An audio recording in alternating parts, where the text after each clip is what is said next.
So you might have to just Hello. wing it, Joe. We're winging it today. Hello. Welcome to the next in the many exciting episodes, if that's really the way of looking at this. But speaking to the authors of Being Fine. Steve wasn't there, but now he is. So hello, Steve McDermott. Hello. I disappeared. Technical issue. Rummaging on the ground. Rummaging on the Rummaged on ground. the ground. That's what I'm That used to that doing. sounds much better. So thank you so much for coming on, Steve. This isn't our first time doing a chat online because you're No. pretty confident, aren't you? You're pretty motivational, and Well, I you're do, have, I do pretty. have a company called the Confident Club, so I should be really, shouldn't I? To do what it says on the tin.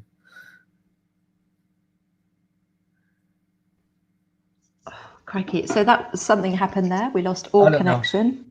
I I think you don't were know saying what. you're very confident. I said, well, yeah, it's a learned thing, but I do have a company called the Confident Club, so I better be, aren't I, really? Well, yeah, really, yeah. If you're wearing the t-shirt, you got to walk the walk. Indeed, Um, yeah. So listen, let's start with some very exciting news, something that arrived in your post. Can you show me again? Because it's in my I'm going to have to favourite crawl colour. back on the floor again now. Right, Get I'll be back on back the in a floor, second. Steve. You Adds, need to get adds back to on the the floor. excitement, everyone. Where's he gone? What's he gone for? What's he doing now? Doing Welcome to now? Steve McDermott, Kind of a folks, star's everyone. this. Look at that. The I don't know if you can 40th. read that, Joe. The Well, just 40th race. So it was meant to be the London Marathon, the 40 years since it started. It's meant to be run in April. And we all know what happened and why it didn't happen in April. Then they moved it to October. Then they couldn't run it in London in October for the same reason. So they asked people who were doing it. I was running on behalf of Sports Aid to help the next generation of young athletes, disabled and abled athletes, to compete at the highest level, like in the Olympics, Paralympics, raising loads of money. You gave us some of your money. My Just Giving page is still open. You can still give us some money.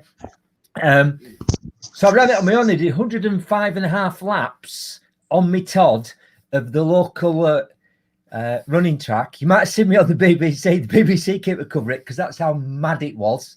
And we raised loads of money. And my medal's just come, right? But that medal's not for me. It's for all the people that supported me. So it's fantastic, right? So that's what I've been up to during this interesting time. It's one of the things anyway, apart from contributing to your amazing. book, of course. Absolutely. But amazing, just to go back to the marathon, because obviously 105 laps by yourself. Yes. That sounds pretty dull, Well, Steve. 26.2 miles or 1.7 million inches, right? And the thing, I'm big on beliefs, and this might come up in our chat. So I don't teach presentation skills. I help people get the right beliefs to be more confident and they'll be able to present, because skills without beliefs are no good, right? So everybody told me, and you might have told me this as well, when I said I was going to both train on a running track. So this is a 400, if you're not familiar with running, it doesn't matter. 400-meter running track, right? So you're round and round. Fantastic facility here in Leeds at Temple Newsam. It's a free outdoor track, so that's great. So I actually trained on it as well. So the furthest I did in training, I did two 22-mile runs on that track. So obviously when I was training, the odd runner turn up and they'd see me running round and round and round. One day, there's a football pitch in the middle.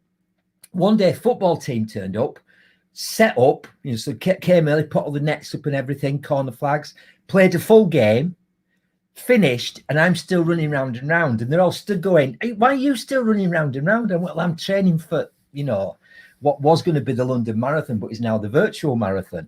And they all said, and everybody ever told, how boring is that? So one of the things I decided dead early on was I was not going to have the belief it would be boring, because you don't believe what you see what you believe, right? And if I was going to choose to believe it's going to be boring, what was it going to be, Joe?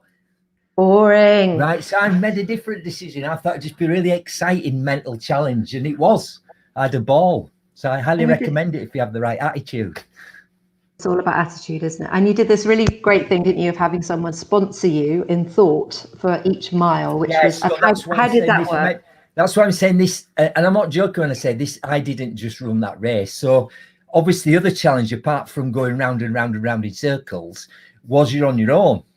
So I've only run one other marathon. I only started running when I was like properly 62, right? We'll probably talk about that. So I run one of the marathon, the Yorkshire Marathon, Yorkshire. And what's great about that, it starts at York University, it goes out into the countryside, and you come back. But there's loads of crowds going, yeah. And it really, and obviously all the other runners. Yorkshire, London Marathon, there was going to be 45,000 runners. So you get that adrenaline, that gets you around the course, doesn't it, all the crowd. So when you're running on your own, how do you do it? So I think you picked a mile as well. So people who sponsored me also picked a mile of the 1 to 26.2, gave me a little motivational message that I just had on index cards that I could just pull out of my pocket, and it might be motivational, it might have been a quote, might have been just something plain daft. There were quite a few funny ones. So I had those people accompanying me, and I also had a lot of people with me that are no longer in this particular universe. So people that have left us. So, you know, my mum and dad, I had them for a mile. Some of my all-time heroes. So I had Muhammad Ali was on one of the miles. It's like, you know, so one of my tips is when I'm talking about motivation is, you know, you can learn from everybody. So Muhammad Ali is one of my big heroes. And one of his sayings was, impossible is nothing. Impossible is nothing. So I had that written on the card, right? So yeah, there's a lot of people. There's like lots of people there. Not physically, but in my head. And isn't that love? I think that's such a lovely metaphor for life, actually, that, you know, we aren't, especially right now, we aren't with people we want to be with. But I was more 21 and I gave you a song. Yeah. Can you remember? Yeah. I can't remember what song it was now because I had so many cards. Go and remind me. What was it? Corker of a Stop. So it's on my running playlist, Run to the Hills, Iron Maiden. Oh, yeah. Well, the thing is, and you don't like Iron Maiden, do you? Well, I didn't have. Well, the thing is, I didn't train for the last 2 months and do the race with music because I was inspired by another person who accompanied me on it, Jamie Peacock, who's the ex-Great Britain Rugby League captain. And if you follow Rugby League, Leeds Rhinos won Challenge Cup. He gave me a message for mile 22, but his thing is don't run with headphones because it's a bit soft. That's why he does it. But also you miss a lot of stuff.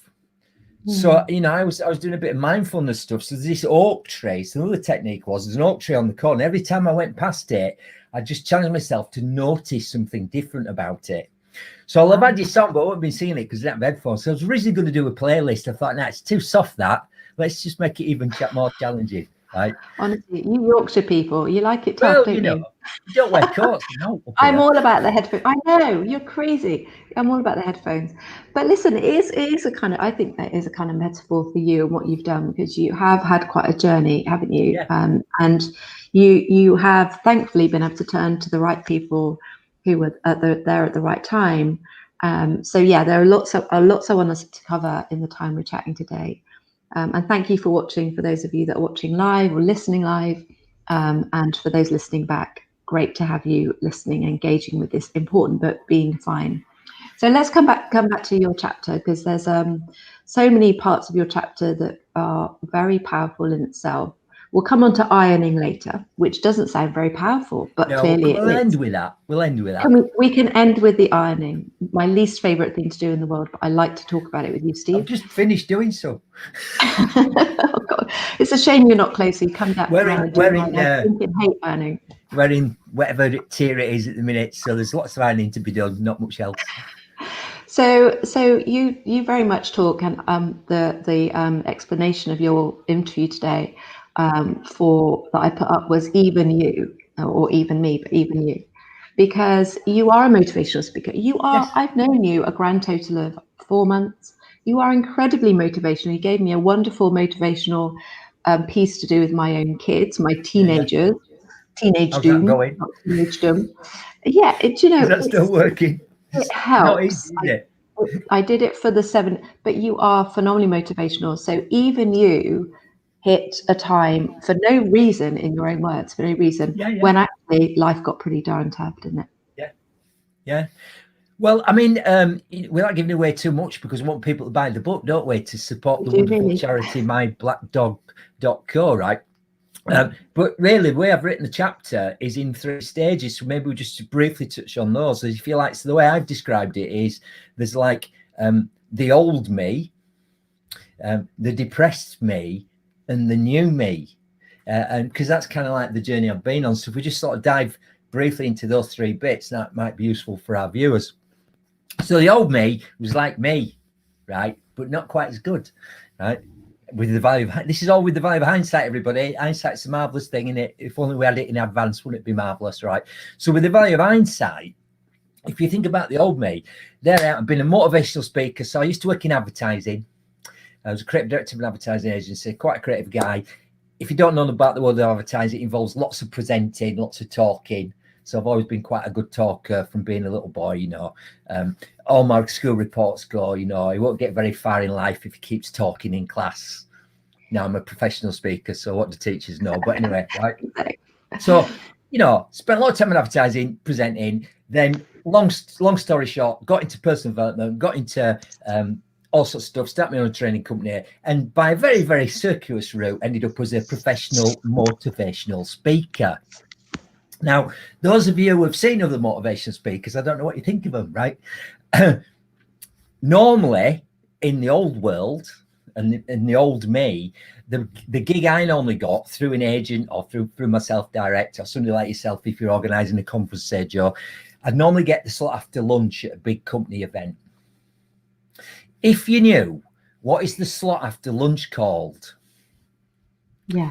Most people go the graveyard slot. Yeah. The graveyard slot. Or if you're in America, they go the sleepy time slot. Or in Europe, some people go the death slot. Right. So basically, the British will be so bored by then, Steve. There'll be so little energy, and they'll have had death by PowerPoint all morning. Can you come and motivate them? So that's kind of what I did for years and years and years. Wrote a book. My agent said, oh, you need to have a book. So I wrote a best-selling book as well. 3rd edition. So just going off at a brief tangent, my 3 main goals for this year, you've heard about one already, running the London Marathon along with my wife, Candy, who I think rightly chose not to do the virtual marathon. She wants to run the real thing on behalf of Sports Aid.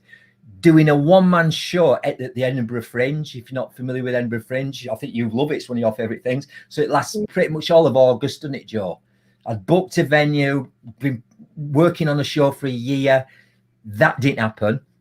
And the 3rd edition of my book was meant to be coming out, and it was going to be promoted in all W.H. Smith's travel outlets, like at airports and train stations in June. So W.H. Smith went, no, that's not happening because they're not open, right? So yeah, I wrote a best-selling book, and I was a motivational speaker. So I pretty much knew what it took to motivate me, get me out of bed in the morning, and to be able to pass it on to other people, but with like a Yorkshire slang. So that, and then there's the second part of that chapter is the depressed me. Now, we could go talk a lot about that, but I don't really want to talk a lot about that because my view on it is you spend a lot of time. This is normally what happens. So most people now know that I had 2 serious bouts of clinical depression, because I'm very happy to tell anyone that, particularly men. But the challenge with that is as soon as you tell people who don't know, they get right into, you know, they want to know all the details. What was the causes? How was it? And all that. And that might be useful. But my view is, again, with the value of hindsight, is because I know everybody's experience of mental ill health is unique to them.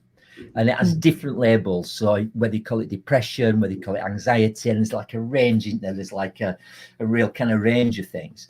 You can only speak from a personal perspective about your own experience. So I've not personally, for me, and I think when I've talked to other people, found it useful to really dig deep into not necessarily what the causes were, but how you came out of it, I think. You know, so I've got some theories what caused it, but to this day, I'm still not absolutely certain. But to cut to the chase, I found myself in a really, the way I would describe it, and this is maybe true for a lot of people, although as I've just said, it's unique to everybody, sort of crept up on me.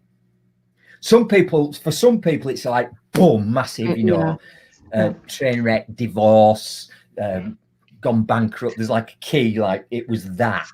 Wasn't like that for me. Kind of crept up on me over, I suppose, quite a few months, really. But it got to the point where I was literally, you know, curled up in bed crying, couldn't function, couldn't do anything. And that was depressed me. And again, it's only looking back now that I recognize a lot of the symptoms, if you like. But at the time, I was probably in denial. And the key thing, and this is why I'm so passionate about this book, is I didn't really tell anybody. My wife, who's my rock, who we've been married, better get this right, 33 years, right? So Candy was my rock. Fantastic. And this is a massive generalization as well, what I'm going to say now. But this is why I think we need this book as well. Women are much better at dealing with this stuff than men. It's a massive generalization, particularly if they found themselves in the challenging position of being the person caring for the person they love. So I was very, very fortunate to have Candy by my side. So Candy knew, told some close personal male friends that I've known for 40 years. Once I've been, if you like, diagnosed. Most of who understood, but didn't really understand. And that really taught me a lot because they didn't get it either. Because what I was hearing, not necessarily from them, but when I told a slightly wider group, I heard these words, and people who've had mental illness will have heard this said to them as well. I can't believe it, Steve. Of all the people who could be depressed, you. Right? Yeah. And that taught me a lot. And so one of my big messages to anyone watching this is this. This is what I learned. So look, I'm a motivational speaker. So people might have some sort of misunderstanding that, well, actually, if you're a motivational speaker, how could you get depression? How could you ever be mentally unwell? Because you know all about being motivated to get out of bed, right? Don't matter. Don't matter. There's a newspaper in this country, I won't name it, but they have a regular feature where they interview sort of celebrities and media personalities and like actors, newsreaders, whatever, pop singers. And they always ask them two questions. They ask them a lot. One of the questions is, I'm going to ask you this question, Joe, right? Can you still run up a flight of stairs without getting out of breath? Can I? Yeah. Yes. Can you run up a flight of stairs without getting out of breath? Yeah. Yeah. So that's a pretty easy one, right? And then they say, have you ever been depressed? Yeah. Right?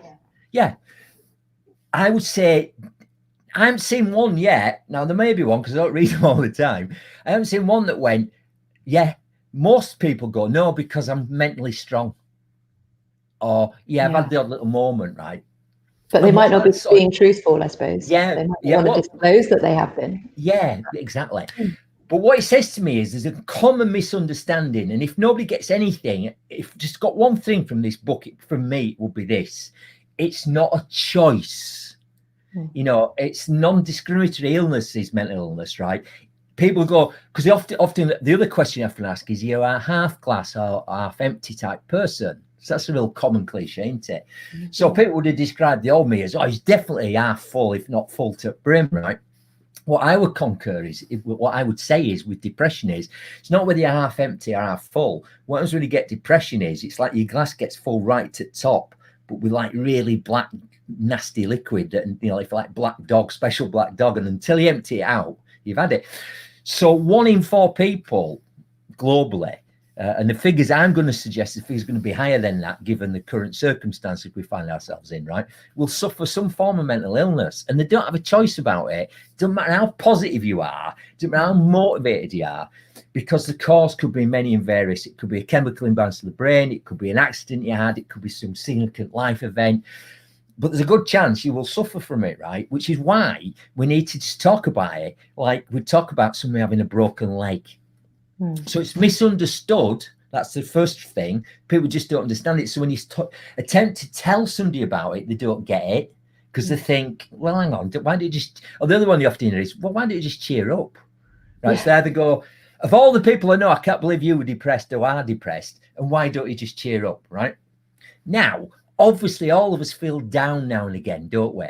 There's like a big difference between feeling down and not being able to get out of bed and not being able to function.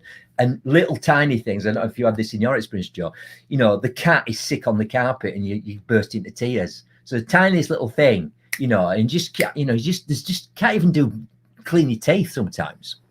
And you just feel worthless and hopeless and all the rest of it, right? And foggy, and you've got faulty things. So there's many, you can talk to lots of doctors, and I suggest if you are suffering from any form of mental illness, find yourself, in brackets, a good doctor, right? So the first thing is people misunderstand it. And then the other key thing that I found in that depressed period, which is the other big message I would say to people is, as you can tell, I'm not short of words. You've not had a chance to get a word in so far. I think I've done 3, now 6. So, and it's my job. So, you know, I'm on full floor now. It's what I do, innit? It's what I'm paid to do. But when I was depressed, I could not talk. So people always say, don't they? And we see all these campaigns, it's good to talk. It is, but it's almost impossible to find the words. It was in my case. So the big message is, look, men, you've got, if you're not feeling, if you just notice it's not, this has been going on a long time, or, you know, I've lost my motivation, or whatever I've tried in the past ain't working, obviously need to talk to somebody. Ideally, you've got somebody, like in my case, Candy, or if you're on your told, a good doctor, right? But you'll turn up at doctors and then you won't be able to find the words off the first time because they just don't come. It's so hard to describe these unusual and incredibly deep feelings you're having that you haven't had before, right? So sometimes you need to find other ways. So that was a depressed me, right? And that happened once, and then I kind of recovered slightly from that, and then it happened again. Then I found my way out of it through various paths. And as I say, I think Candy was great having Candy there, but Candy came up with some really great ways, which we can share at the end, that helped me, that may help others, that I've put in the book. But again, it's unique to everyone. It's just finding that thing that works for you. Some people, tablets are great. Other people, you know, you just got to find the strategy. But you need to know there's hope. The amount of times Candy said to me, you will get better, and I never believed her. And I touched on this in the chapters as well, because I know there'll be some people perhaps will pick up that book because they are feeling not great and then read it and then go, yeah, but not me, right? And I just want to give them a bit of hope. You know, they may still not, it still might not get through. Because if I was to have read this book that you're going to publish when I was ill, I'd have probably put it back down again because I wouldn't have had the energy and I wouldn't have believed what the authors were telling me.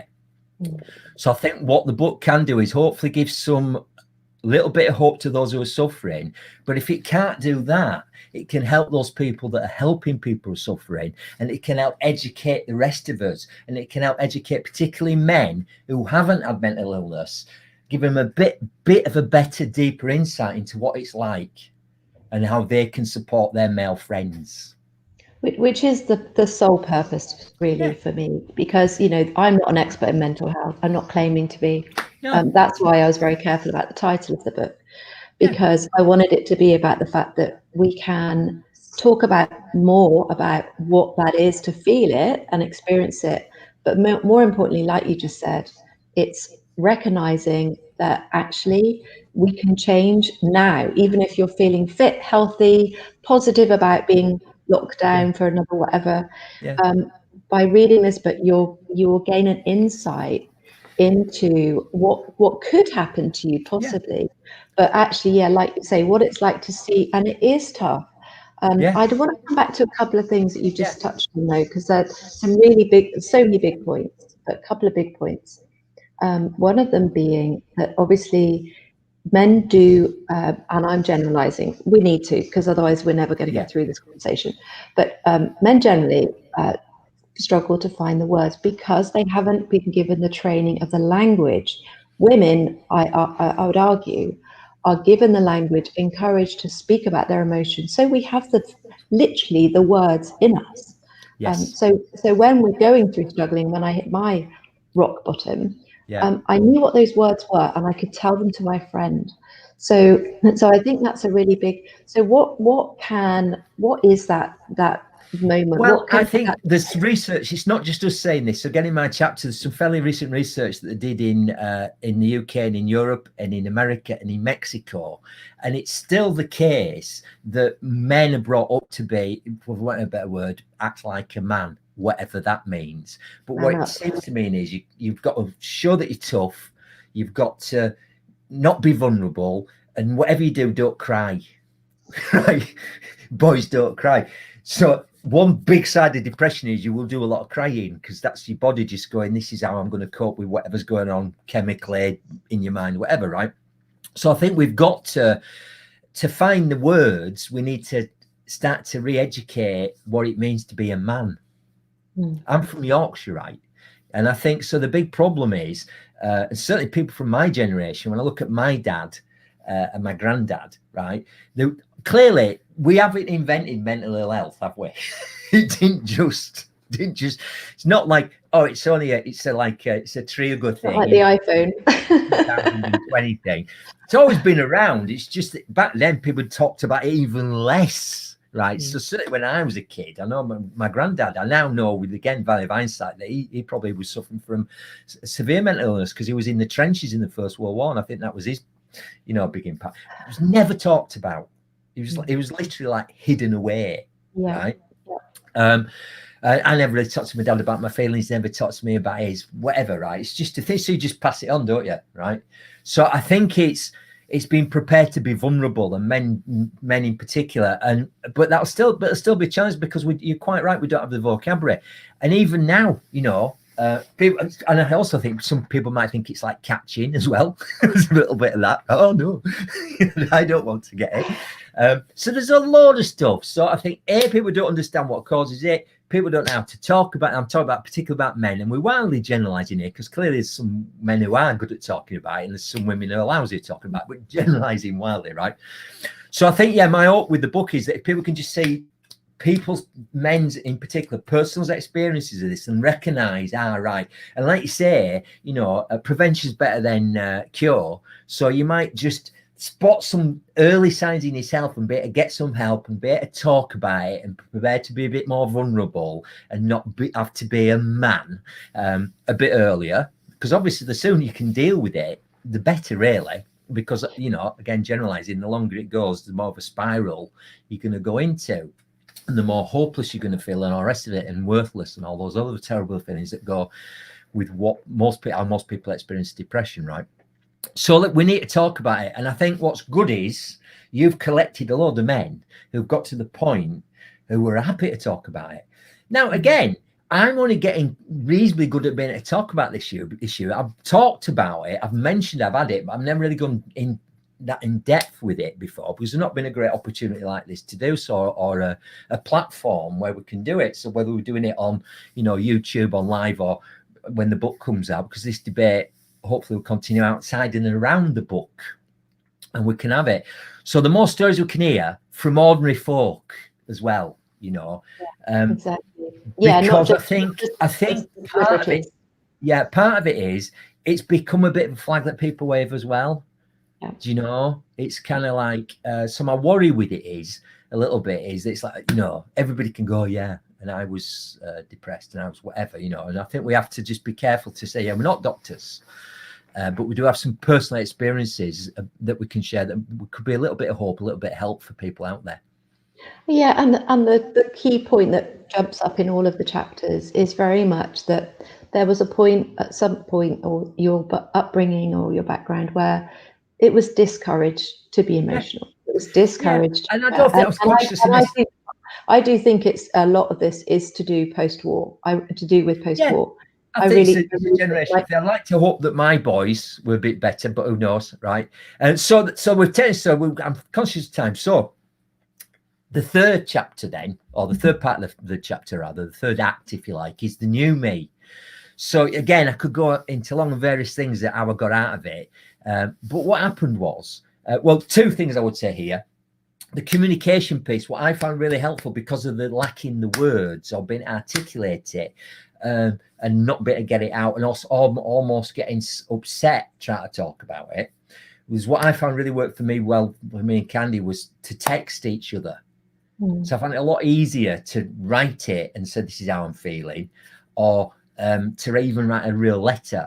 So I think it's finding a channel that might not necessarily be speaking. That started to help. But what really helped in my case, and it might help people out there, is the challenge is that you lose all your routine, you lose all sense of time, you lose all that. You're just kind of in a darkened room, just feeling terrible. And Candy went, I think she might have read this somewhere. She said, "Well, you know what you should do, Steve? Just do one little thing, just commit, because you can't work. I haven't been working. I've done a bit of work, and people like that, but you can't work. You can't do it. Just do one thing." And I went like, "What's that? I don't know. The ironing, right? Because Candy works as well." And there's not, so I've got a load of ironing, you know, there's 2 of us. So since our grown-up children moved back in, there's a bit more now. But anyway, so I thought I will. And I remember the first day I did it, it was really hard.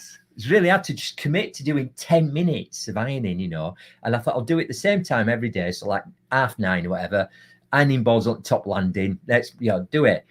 And I did that. And I now, again, looking back, realized that one little thing that I could get done, just that one thing that I could get done where I didn't have to think about anything, just do the ironing.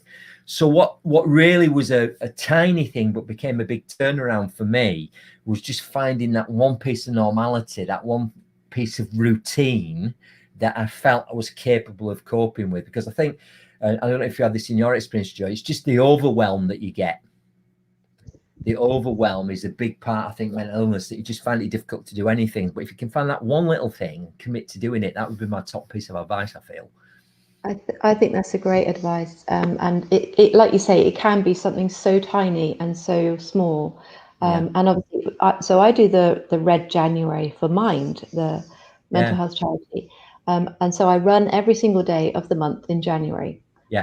Nothing like what you run, Steve. Yeah. But Well, actually, I'm in December. Okay. Well, So we're on. Okay. Well, you do December, I'll do January after you. Good. But the thing, because I suffer from SAD, so by having to run every single day, and even though sometimes it literally, because I've got no time and I've got to feed the kids and whatever, I run around the block.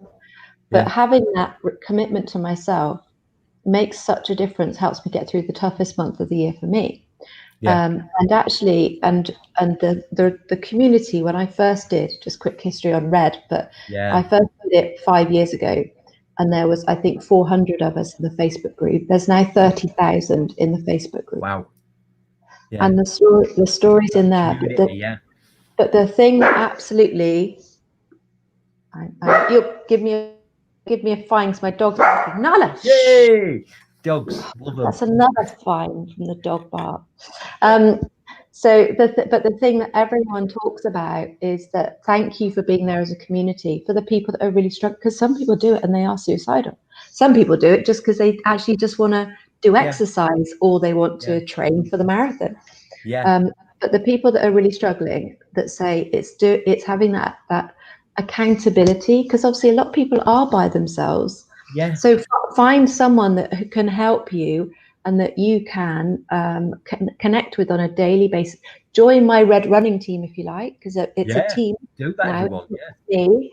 It's a team, because some days I really don't want to go out there when it's. I know really... what you got that, but well, you know, back to what I talk about, you know, when I'm on stage and stuff. I think that commitment's massive part of any kind of achieving any goal.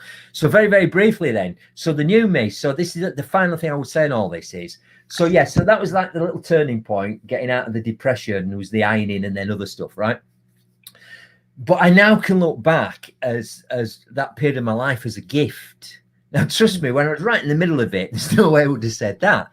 So the gift it gave me, one thing I recognised was, and it took me a little time to recognise it, that drinking alcohol, the reason I drank had changed.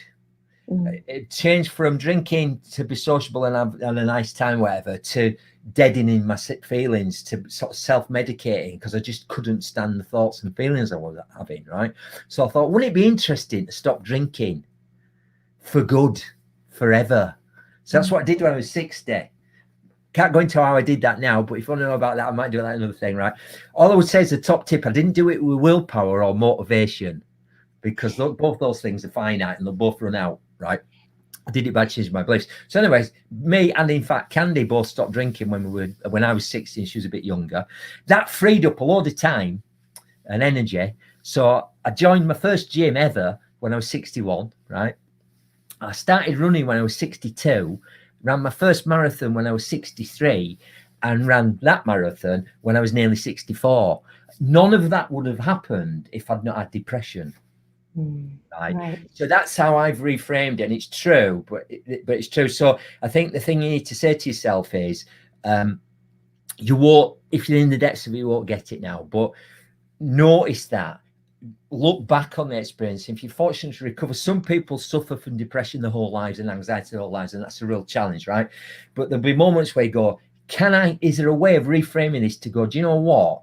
It's a gift. And okay, in my case, it was like getting fit and running and all the rest of it. But for somebody else, it might be, in your case, creating a community, right? But I think there's so much more we can all do by having these conversations, really. Yeah. And especially for like a northern bloke, right?